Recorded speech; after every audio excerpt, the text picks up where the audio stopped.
This is TechCrunch. OpenAI on Monday published what it's calling an economic blueprint for AI, a living document that lays out policies the company thinks it can build on with the U.S. government and its allies. The blueprint, which includes a foreword from Chris Lahane, OpenAI's VP of Global Affairs, asserts that the U.S. must act to attract billions in funding for the chips, data, energy, and talent necessary to win on AI. Today, while some countries sideline AI and its economic potential, Lahane wrote, the U.S. government can pave the road for its AI industry to continue the country's global leadership in innovation while protecting national security. OpenAI has repeatedly called on the U.S. government to take more substantive action on AI and infrastructure to support the technology's development. The federal government has largely left AI regulation to the states, a situation OpenAI describes in the blueprint as untenable. In 2024 alone, state lawmakers introduced almost 700 AI-related bills, some of which conflict with others. Texas's Responsible AI Governance Act, for example, imposes onerous liability requirements on developers of open-source AI models.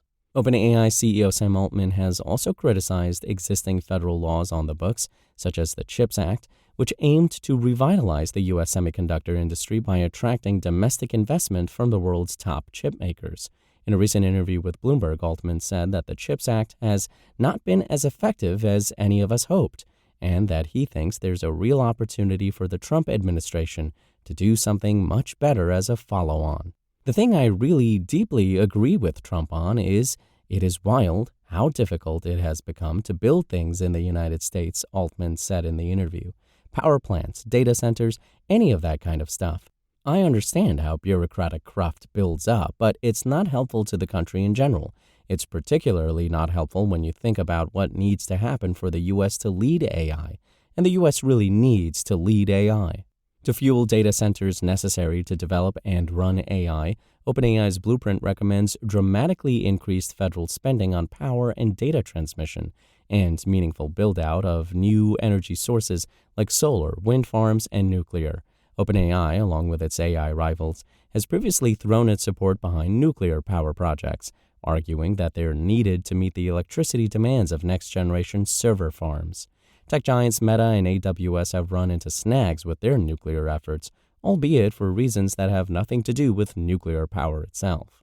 In the nearer term, OpenAI's blueprint proposes that the government develop best practices for model deployment to protect against misuse, streamline the AI industry's engagement with national security agencies, and develop export controls that enable the sharing of models with allies while limiting their export to adversary nations. In addition, the blueprint encourages that the government share certain national security-related information, like briefings on threats to the AI industry with vendors, and help vendors secure resources to evaluate their models for risks. The federal government's approach to frontier model safety and security should streamline requirements, the blueprint reads. Responsibly exporting models to our allies and partners will help them stand up their own AI ecosystems, including their own developer communities innovating with AI and distributing its benefits, while also building AI on U.S. technology, not technology funded by the Chinese Communist Party. OpenAI already counts a few U.S. government departments as partners and, should its blueprint gain currency among policymakers, stands to add more. The company has deals with the Pentagon for cybersecurity work and other related projects, and it has teamed up with defense startup Anduril to supply its AI tech to systems the U.S. military uses to counter drone attacks. In its blueprint, OpenAI calls for the drafting of standards recognized and respected by other nations and international bodies on behalf of the U.S. private sector. But the company stops short of endorsing mandatory rules or edicts. The government can create a defined, voluntary pathway for companies that develop AI to work with government to define model evaluations, test models, and exchange information to support the company's safeguards, the blueprint reads. The Biden administration took a similar tack with its AI executive order, which sought to enact several high-level voluntary AI safety and security standards. The executive order established the U.S. AI Safety Institute, AISI, a federal government body that studies risks in AI systems, which has partnered with companies including OpenAI to evaluate model safety. But Trump and his allies have pledged to repeal Biden's executive order, putting its codification and the AISI at risk of being undone.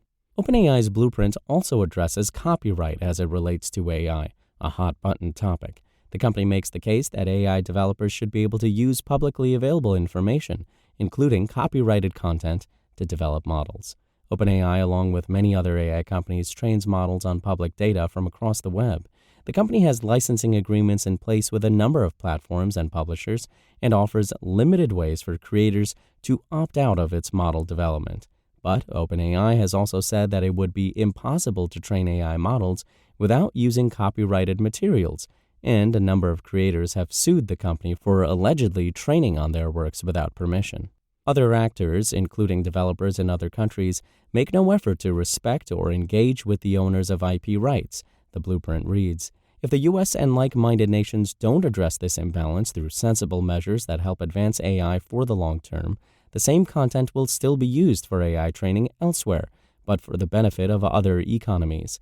The government should ensure that AI has the ability to learn from universal, publicly available information, just like humans do, while also protecting creators from unauthorized digital replicas.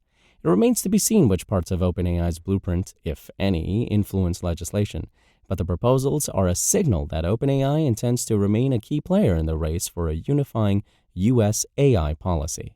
In the first half of last year, OpenAI more than tripled its lobbying expenditures, spending $800,000 versus $260,000 in all of 2023. The company has also brought former government leaders into its executive ranks, including ex-Defense Department official Sasha Baker, NSA Chief Paul Nakasone, and Aaron Chatterjee, formerly the chief economist at the Commerce Department under President Joe Biden. As it makes hires and expands its global affairs division, OpenAI has been more vocal about which AI laws and rules it prefers, for instance, throwing its weight behind Senate bills that would establish a federal rulemaking body for AI and provide federal scholarships for AI R&D. The company has also opposed bills, in particular California's SB 1047, arguing that it would stifle AI innovation and push out talent. TechCrunch has an AI-focused newsletter. Sign up to get it in your inbox every Wednesday.